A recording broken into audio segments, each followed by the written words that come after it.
नमस्कार, आप देख रहे हैं ग्रेटर जम्मू और मैं हूं आपके साथ नीतू सिंह। जेएमसी की टर्म जो है वो ख़त्म हो चुकी है और वहीं सुनने में आ रहा है कि अभी यूएलबी के इलेक्शन जो है उनमें देरी हो रही है और इसी को लेकर जो है पूर्व पार्षद जो है अपना गुस्सा व्यक्त कर रहे हैं। जानने की कोशिश करेंगे कि क्या कुछ कहना है उनका इस पर। सर, आज आप यहाँ पर हैं और आप कुछ गुस्से में भी हैं, क्यों, ऐसी क्या वजह है? जय श्री राम। देखिए, आप जानते हैं कि जब 370 तोड़ा गया था और हमारी 200 साल पुरानी स्टेट को यूटी में तब्दील किया गया, आज विलय दिवस मनाते हैं। मैं पूछना चाहता हूं किस बात का विलय दिवस मनाते हैं कि एक जब हमारे महाराजा हरि सिंह जी ने हमारी स्टेट का विलय किया था, ना कि यूटी का विलय किया था, तो आप कौन सा विलय मनाते हैं? और अमित शाह जी ने वहाँ से कहा था कि 370 जब ये टूट गया तो 73rd और 74 अमेंडमेंट जो है वो जम्मू कश्मीर के अंदर लागू हो गया। अगर 73rd और 74 अमेंडमेंट जम्मू कश्मीर के अंदर लागू हुआ है तो चुनाव क्यों नहीं करवा रहे? लोकल बॉडीज़ के और पंचायती चुनाव करवाने चाहिए टाइम के ऊपर। आपको किस बात का डर है? क्या आपको इस बात का डर है कि भारतीय जनता पार्टी को सीट्स नहीं आ रही हैं सर्वे के अंदर? क्या आपको इस बात का डर था कि आज जम्मू का रुख जो है वो भारतीय जनता पार्टी की तरफ नहीं है? तो ये जम्मू कश्मीर के साथ भेदभाव नहीं है, गुमराह करने की राजनीति नहीं है, तो और क्या है? और आप यहाँ पे बताते हैं कि हमने जम्मू के लिए बहुत कुछ किया।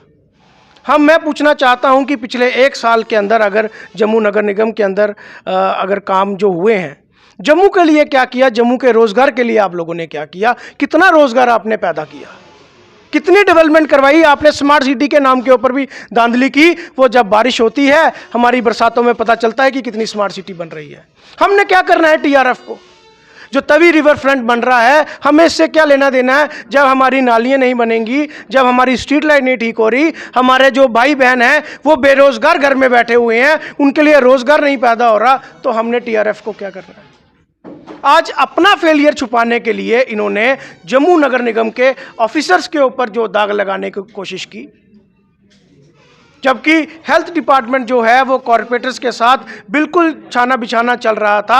आज जो जम्मू के अंदर थोड़ी सफाई नज़र आती है वो एक एक कॉरपोरेटर की बदौलत नज़र आती है, चाहे वो किसी भी पार्टी से बिलोंग करता हो। सर, आपने दाग लगाने की बात की है, तो किन दागों के बारे में बात कर रहे हैं आप?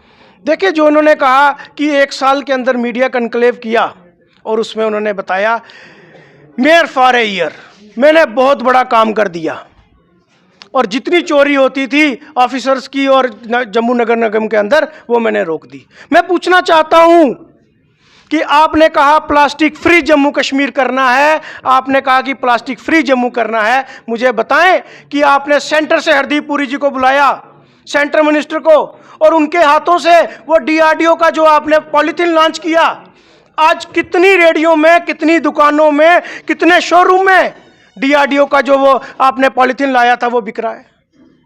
कौन से सोर्स आपने बंद कर दिए जो जहर हमारे जम्मू कश्मीर के अंदर आ रहा है? स्लोगन भी दिया गया, ईमानदार जम्मू शानदार जम्मू। और ईमानदार जम्मू शानदार जम्मू की बात करते हैं, करप्शन फ्री की बात करते हैं। कितने इन्फोर्समेंट इंस्पेक्टर आपने कहा कि वो धांधली करते थे, तो किसको सलाखों के पीछे लाया आपने? कितनी इलीगल बिल्डिंग्स जो आज बन रही हैं वो आपने सीज की हैं, जो आपने वो तोड़ी हैं, डिमोलिश की हैं। आपने सिर्फ सेल्फ इंटरेस्ट के लिए अपना जो ग्रांट का पैसा और डेवलपमेंट का जो पैसा था उसका मिसयूज किया और अपने आप को चमकाया।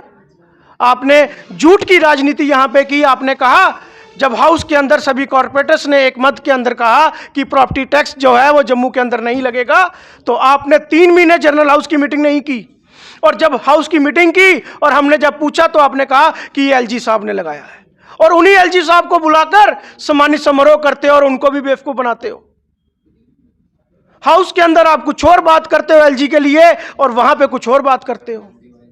अपना फेलियर जो है भारतीय जनता पार्टी वो किसी और के ऊपर ना थोपे, इसको स्वीकार करे कि आज जम्मू की जनता ने उन्हें रिजेक्ट किया है। आज कितनी पेंशनें आपने लगाई, कितने बीपीएल कार्ड आपने लगाए हैं, आप जम्मू की जनता को जवाब दें। सर, आपसे भी जानना चाहेंगे, जैसे कि जम्मू के लेफ्टिनेंट गवर्नर मनोज सिन्हा जी ने कहा है कि यूएलबी के इलेक्शन तब होंगे जब वार्डों में डिलिमिटेशन पूरी तरह से उसकी प्रक्रिया जो है पूरी तरह से संपन्न हो जाएगी। नमस्कार जी, अगर गवर्नमेंट चाहे, उपराज्यपाल दिल से चाहे इलेक्शन कराना चाहते हैं तो 1 महीने के अंदर, 1 मंथ के अंदर इलेक्शन हो सकते हैं, अगर वो दिल से चाहें तो। वो नहीं चाहते। क्यों, क्या वजह लगती है आपको? आपको देखिए, आपने कहा कि उन्होंने कहा, मैं एलजी साहब से पूछना चाहता हूं और इलेक्शन कमिश्नर से भी ये पूछना चाहता हूं कि आपने नाम लिया ओबीसी समाज का, क्या पिछले 1 साल से आप लोग सोए हुए थे? आपको ओबीसी समाज की याद नहीं आई? हम भी चाहते हैं ओबीसी समाज को पूरा उनका हक मिले। जहां आपने एसटी एससी वार्ड रिजर्व कर दिए, वुमेन रिजर्वेशन कर दी, वहां 2-4 वार्ड ओबीसी समाज को भी देते, हमें भी खुशी होती और हम उनके साथ खड़े हैं। लेकिन आपने अपना फेलियर छुपाने के लिए आपने ओबीसी समाज का नाम लिया। सर, बात यहाँ पर यूएलबी इलेक्शन के लिए भी कर रही हूँ कि उनका ये कहना है कि जब तक वार्डों में डिलिमिटेशन की प्रक्रिया संपन्न नहीं होती तब तक जो है यूएलबी के इलेक्शन नहीं होंगे। तो क्या लगता है आपको कि कब तक ये डिलिमिटेशन की प्रक्रिया संभव होगी और कब जाकर जो है यूएलबी के इलेक्शन होंगे? मैम, मैं आपको यही कहना चाहता हूँ कि इंसान अगर दिल से चाहे तो ये सब कुछ कर सकते हैं। 1 महीने के अंदर ये सब चेंज हो सकता है, इलेक्शन भी हो सकती हैं अगर गवर्नमेंट दिल से चाहे। अगर उनके करनी और कथनी में बहुत अंतर है। वो आपको पता है जी साहब, कहते कुछ हैं और होता कुछ है। हम तो काफ़ी देर से सुन रहे हैं स्टेट में इलेक्शन होने हैं, इस साल होंगे, अगले साल होंगे, 3 साल हो गए यूटी से होते, अभी तक इलेक्शन हुए। मगर हमने यही मुद्दा, ये सिर्फ इलेक्शन का मुद्दा नहीं लेके हम आप मीडिया प्रेस में आए। हम चाहते हैं कि जो 5 साल के अंदर जम्मू के साथ, आम लोगों के साथ, हमारे मेयर, एक्स मेयर और जो प्रेजेंट मेयर थे, अब एक्स हो चुके हैं, उन्होंने क्या काम किए जम्मू के लिए। बड़ी बड़ी बातें करते थे मीडिया में आके, हम भ्रष्टाचार मुक्त करेंगे, हम पेंशनें लगवा के देंगे। क्या काम हुआ? स्मार्ट मीटर पे चर्चा की कभी इन्होंने? लेकिन अब तो वो भी मेयर और एक्स बन चुके हैं। देखिए, हम जनता को बताना चाहते हैं, जनता को बताना चाहते हैं कि हमने मीडिया के फ्रंट पे आके हमने जम्मू के हित के लिए बात की। हमने कितने प्रस्ताव लाए कॉरपोरेटरों ने, कौन सा पारित हुआ? मैंने इतना इंपॉर्टेंट प्रस्ताव लाया, प्रॉपर्टी टैक्स पे ऊपर नहीं लगना चाहिए, वो मेरा कैंसिल कर दिया इन्होंने। प्रस्ताव क्यों कैंसिल किया? वो कहते हैं मेयर के पास अथॉरिटी पावर है, जो मुझे अच्छा लगे प्रस्ताव वही रोकूंगा, ये नहीं रोकूंगा। एक बात, मैंने एक प्रस्ताव लाया कि हमारा जम्मू शहर मंदिरों का शहर है और मंदिरों के शहर में पैसा, डेवलपमेंट, स्मार्ट सिटी का पैसा लगना चाहिए। क्योंकि अगर हमारे देश के प्रधानमंत्री मोदी जी बनारस में पैसा लगा सकते हैं, हमारे देश के लोग राम मंदिर के लिए पैसा दे सकते हैं, गवर्नमेंट भी अपने फंड से पैसा लगा सकती है, तो हमारे जम्मू में पैसा क्यों नहीं लग सकता? मैंने एक सब धर्म के लिए बात की। मैंने कहा मंदिरों में पैसा लगे, गुरुद्वारों में पैसा लगे, चर्च में लगे, मस्जिदों में लगे, कितनी हमारी पीरों फ़कीरों की दरगाह है, वहाँ लगना चाहिए ना पैसा। हमारा टूरिस्ट कैसे बढ़ेगा? हमारा यहाँ के समाज का रोज़गार कैसे बढ़ेगा? मैंने उस बात पे चर्चा की, मगर मेरा एक और प्रस्ताव को खारिज कर दिया। नहीं जी, मंदिरों में पैसा नहीं लगेगा, वहाँ नहीं लगेगा। क्यों नहीं लगेगा जी? अगर हमारे देश के प्रधानमंत्री वहाँ पैसा लगा सकते हैं, हमारे स्टेट में हमारे लोग, हमारे जम्मू पे एक तो स्लोगन दिया है मंदिरों का शहर, तो क्यों नहीं लगे? हमने इतने मुद्दे लाए हैं कि जम्मू की जनता जानती है, जिनके लिए हमने ईमानदारी से काम किया। मेयर साहब कहते हैं ईमानदार जम्मू और शानदार जम्मू कहना बहुत आसान है, मगर उस पर राह पे चलना बहुत मुश्किल है। प्रोफेसर, आप भी आज काफ़ी गुस्से में नज़र आ रहे हैं, क्या गुस्से की वजह क्या है? गुस्से की कोई वजह नहीं है। मैं सिर्फ ये कहता हूँ कि बंदे को दोगला नहीं होना चाहिए। मैं डोगरी बोल सकता? हाँ, मैं बंदे दोगला नहीं होना चाहिए। जे गल्लें दा कड़ा बनाना होए तो जिन्नी मर्जी खंड पाई लो, जिन्ना मर्जी घ्यो पाई लो, छड़े गल्लें दी। मैं समझदा नहीं है कि मेयर साहब जदों कारपोरेटर सन, अज दे जेह्ड़े मेयर एक्स होए जेह्ड़े, उस वेले इन्होंने कहा जी कि एजुकेटेड बंदा जिहड़ा है वो घट्टो घट्ट ग्रैजुएट होना चाहिए कारपोरेटर जिहड़ा होए। इन्हें रेजोल्यूशन पाया, रेजोल्यूशन पास भी किया और बड्डापन देखो उस समय के मेयर चंद्रमोहन गुप्ता जी का। वो भावें घट पढ़े लिखे, उन्होंने इन्हों की गल तो उस रेजोल्यूशन पास करवाई दे, तो सारे पूछी है तो हाँ जी ओके हो गया पास। पर मैं पूछता वो है तो एंटी कॉन्स्टिट्यूशन सीगा, वो जो रेजोल्यूशन ही वो कॉन्स्टिट्यूशन के विरुद्ध सा, उसकी आत्मा के विरुद्ध सा। इस मुल्क दे विच कोई किन्नी भी पढ़े दा होए, उहदे च उहदी पढ़ाई लिखाई होए तो बड़ी वधिया गल है, लेकिन पढ़ाई उहदे आड़े नहीं हुंदी रस्ते दे विच है कि भाई वो कारपोरेटर है जां वो MLA जां केह् है। वो तो ये तो सीधे सीधे इन्हें क्वेश्चन अपने बड़े तो बड़े लीडर की भी इन्हें क्वेश्चन कर दिता, जे कारपोरेटर ग्रेजुएट हो तो बड़े तो बड़ा लीडर क्यों होना चाहिए? ये तो सोची सकते हो।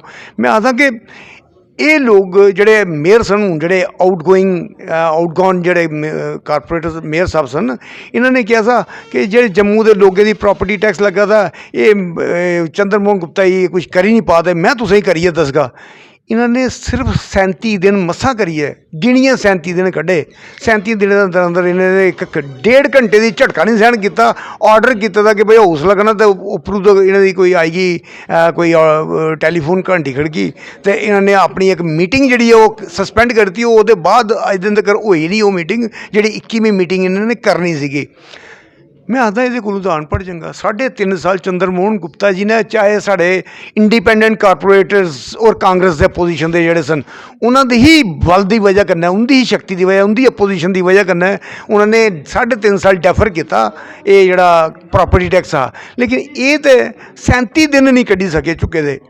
ये पढ़े लिखे का हाल है ये पढ़े लिखे तो पढ़े अस इनके को बड़ी उम्मीद करते और इस वजह करने हालांकि मैं तो हाउस भी जदों ये इन्हों की इलैक्शन हुई है मैं बीजेपी का ही आख्या सा पार्टी कि बड़ा गलत डिसीजन करा दे बीजेपी वाले जोड़े 1 साल वास्ते इन्हों लियाए हैं वो पार्टी थोड़ी जी है उसी नुकसान होना क्यों कि 1 साल समझ नहीं लगती है 1 साल विच मुनसिपलिटी एड्डा बड़ा दायरा है कि इसी कंट्रोल करना या समझना बड़ा मुश्किल है नामुमकिन है रादर और ये नामुमकिन काम जो तुसें इसे सौंपी दिता ये 24/7 मैं आखा 48/7 भी करता भी नहीं समझ सकता तो नतीजा इो है कि अज बीजेपी हूँ इलैक्शन नहीं करवाई पा दे तुम पूछा दे इलैक्शन क्यों नहीं करवा दे इलैक्शन नहीं करवाने की वजह है कि इन्हें अपना मूँह शीशे च लब्भा दा इन्नी। हम सरकार से यही अपील करते हैं कि जल्द से जल्द लोकल बॉडी चुनाव कराए जाएं क्योंकि अब पंचायतों का भी जो टाइम पूरा हो रहा है और उनके चुनाव भी करवाए जाएं क्योंकि एक इलेक्टेड रिप्रेजेंटेटिव और लोकल रिप्रेजेंटेटिव का होना बड़ा ज़रूरी है।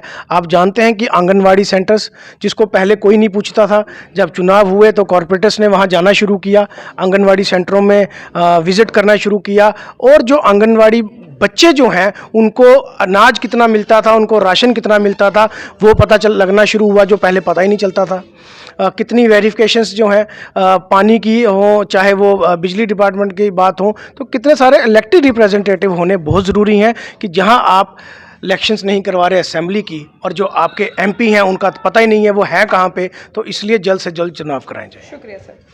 तो ये थे हमारे साथ जेएमसी के पूर्व पार्षद जिनका ये साफ तौर पे सरकार से एक ही अपील है कि जल्द से जल्द जो है यूएलबी के इलेक्शन यहाँ पर करवाने अनिवार्य हैं।